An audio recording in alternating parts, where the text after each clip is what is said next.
Hi, I'm Molly Wood, and welcome to the Buzz Report. And now for the Gadget of the Week. The Gadget of the Week, oh seriously, who am I kidding? Have you even been paying attention this week? This week is the Gadget of the Week. So let's get it started. Okay, first, Apple. Now, you know I've been bagging on Apple a little bit lately, and they've held some press events and keynotes that have been a little bit of a letdown. So I think the press was trying to keep their expectations low for this week's big press event in San Francisco. In fact, the only rumors we even heard were, movie downloads from the iTunes store, a new video iPod, and maybe like a wireless set-top box for streaming video from your Mac to your TV. Yeah, right. And then the big day comes, and what do we get? Take a look. So the new iPod comes in two models, a 30 gigabyte and a new 80 gigabyte model. It's really sweet. Today, we're going to introduce a second generation Nano. And today, we're announcing the second generation of the iPod Shuffle. This is the missing piece. Well, here it is.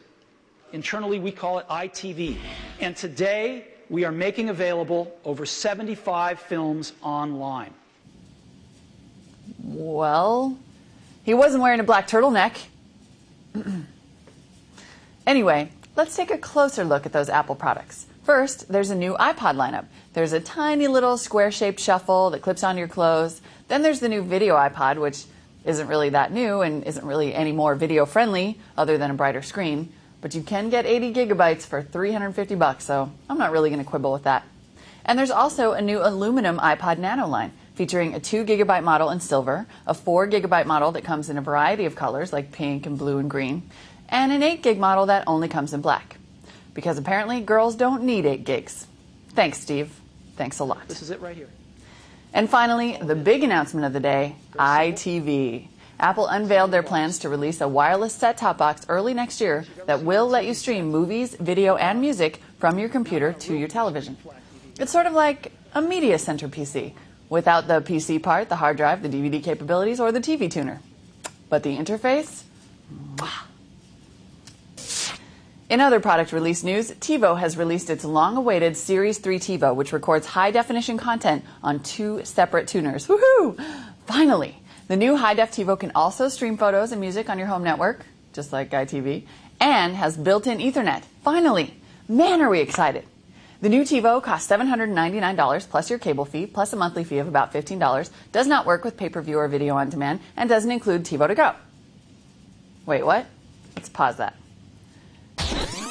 The new TiVo costs $799 plus your cable fee, plus a monthly fee of about $15, does not work with pay-per-view or video on demand, and doesn't include TiVo to go. Ouch. Man, are we excited? And finally, a consumer alert for you Segway owners out there. The company that built the self-balancing scooter has launched a recall. Apparently there's a problem with the Segway software that can cause the scooter to suddenly change direction and throw a rider off.